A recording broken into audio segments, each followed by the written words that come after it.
Clara woke dawn craving a lit leap, not tea, not toast, but something wilder. 60 years old and 3 months into widowhood, she found herself staring a water-stained copy of Middlemarch on her nightstand, its spine cracked like her resolve. Last night's bookshop event flyer peeked from beneath it. Grief and Pages Club, bring a book, leave a story. A community swap. No sad circles, just spines pressed together like strangers becoming friends. Clara's fingers hovered. Boldness smelled like old paper, and woman woke craving a lit leap, not tea, not toast, but pages. 60 years had stacked like unread chapters, grief dog-earing her since Arthur's passing. That morning, sunlight caught his old copy of Middlemarch on sill, dust motes dancing where his thumb once rested. A metaphor struck her. Sorrow was a library with stuck doors, each book a memory she couldn't bear to reopen. Yet here she stood, knees creaking like spine glue, determined to pry one loose. Foyle's event board fluttered with promise, community book swap, 10 a.m. Woman hesitated, gripping her tote like a life raft. What if she fumbled this like last week's grocery bag, oranges rolling toward judgmental millennials? But London's literary pulse thrummed underfoot, nudging her forward. Inside, paperbacks formed a patchwork quilt of lives lived. She placed Arthur's novel on table, its cracked cover a silent confession. A woman in a mustard cardigan, Margaret, 72, 3 cats, 1 hip replacement, plucked it up. Eliot's prose got me through chemo, she murmured. Clara's breath hitched. Here was grief spun fresh, not a locked door, but a shared shelf. By afternoon, strangers traded dog-eared paperbacks and quiet victories.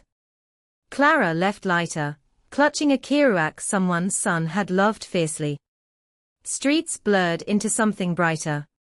Maybe healing wasn't about closing books, but passing them on, letting stories breathe in new hands. Her knees still ached, but her laugh, when it came, was surprise lightning, a spark in a sky she'd thought forever grey. She woke dawn craving a lit leap, not tea, not toast, but something to shake loose grief's grip after losing James. 60 years young, she shuffled past his empty chair, fingers brushing spines on their crammed shelves. One novel tumbled free, its cracked spine whispering of dog-eared summers. Middlemarch. James's favorite. A sign. Maybe. Or just gravity being cheeky. London's streets hummed with drizzle as she ducked into a bookshop, its windows plastered with event flyers. Community book swap, bring stories, leave lightness. Below, a post-it clung like a dare, no sad sacks, just sagas. She snorted.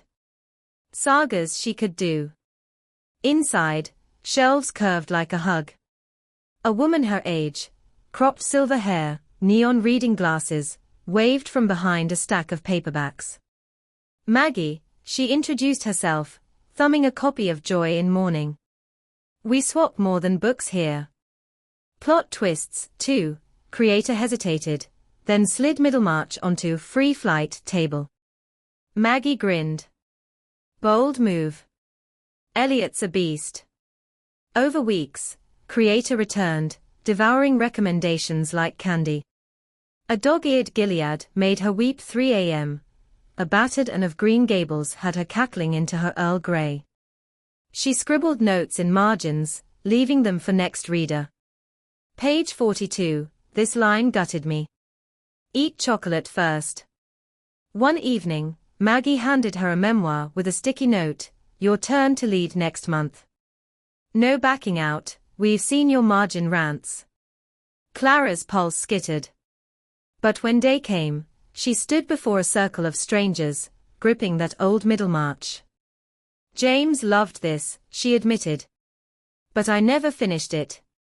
Too busy being his cheerleader. A woman in a polka-dot scarf nodded. So read it for you now, woman did. Anna's pages turned, grief unfurled, not gone, but woven into something warmer. By spring, she'd started a shelf for books that broke me, but in a good way. Maggie dubbed it Clara's emotional crime scene, which made everyone snort laugh. Shop's anniversary party, Clara spotted a newcomer clutching Middlemarch, looking lost. She handed her a scone and a Sharpie. "Margins are for confessions," she winked. Woman blinked, then cracked book open, and just like that, another story began. Woman woke dawn craving a lit leap, not tea, not toast, but pages. 60 years had taught her mornings carried ghosts if left empty. She tugged on mismatched socks, a habit since her daughter called them whimsical, and shuffled toward bookshop down road. Its cracked sign, "Turn page," swung in wind like an invitation. Inside, dust motes danced in slanted sunlight. She ran fingers along spines until one stuck, a battered copy of To Lighthouse, its margins scribbled with notes from some long-ago reader. A relic, just like her. Grief had carved hollows in her chest, but this book felt like a hand reaching through time. Maybe words could stitch her back together. She hesitated. Community board, eyeing a flyer for a book swap. Bring a story, take a story. No sad sacks. Dry humor, that. She almost walked out. Who wanted a woman who still set 2 cups out of habit? But stubbornness had kept her standing through worse. She grabbed a pen, scrawled her name, and left novel on table like an offering. Weeks passed.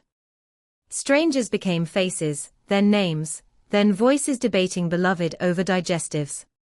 One man brought dog-eared sci-fi. A young mother clutched Little Women like a lifeline.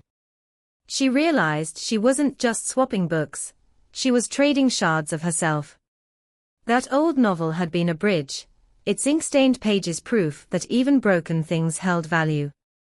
By midsummer, she led discussions with vigor of a woman half her age.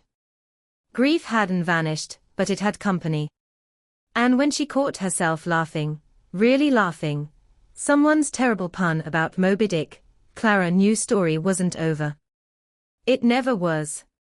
Woman woke dawn craving a lit leap, not tea, not toast, but pages rustling under fingertips. 60 years hadn't dulled her hunger for stories, only sharpened it.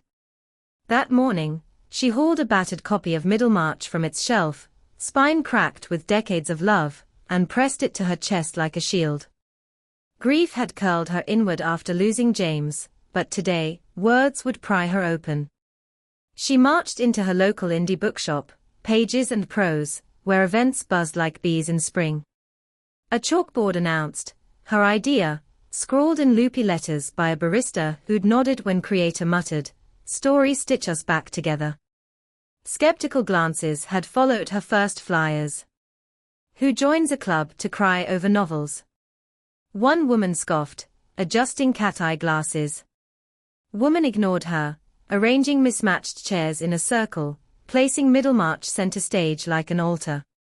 Then came Twist, a viral shot. Some Gen Z snapped creator mid-gesture, silver hair haloed by fairy lights, holding up that ancient novel like Excalibur. Granny's got grit, caption read. Overnight, her tiny workshop swelled.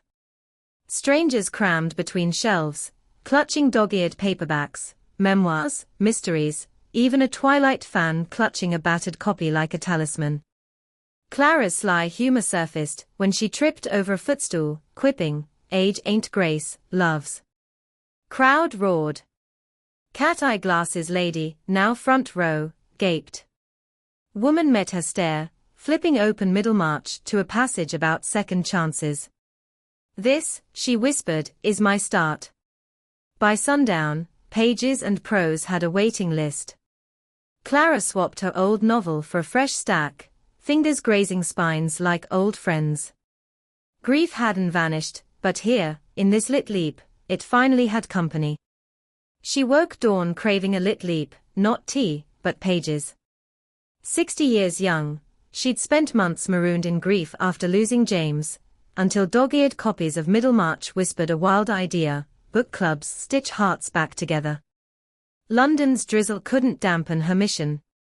She commandeered a corner of Primrose Hill Books, Slapped up flyers with washi tape, and brewed scandalous cocoa, extra marshmallows, no apologies.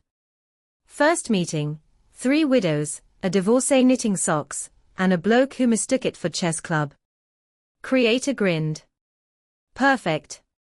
She tossed her treasured persuasion into center, cover frayed, margins scribbled with James notes, and declared it a community book swap. Every month, someone's battered favorite would become another's lifeline. Stories traveled, grief shrank. By spring, her motley crew spilled into Shop's garden, debating Bronte versus Austen over lemon drizzle. Clara, now a self-proclaimed bibliotherapy ninja, guided new members with a wink: read rage, cry poetry, underline joy, just don't dog-ear my Dickens, old novel, pass like a relay baton, grew new layers, coffee stains, tear-smudged sonnets, a pressed tulip from someone's first date post-loss. One evening, watching group howl over Bridget Jones' Passage, Clara realized, grief hadn't left. It just made room. Lit by fairy lights and shared stories, her cobbled-together family was proof: loss could be a comma, not a full stop. Grab a battered book, swap it forward,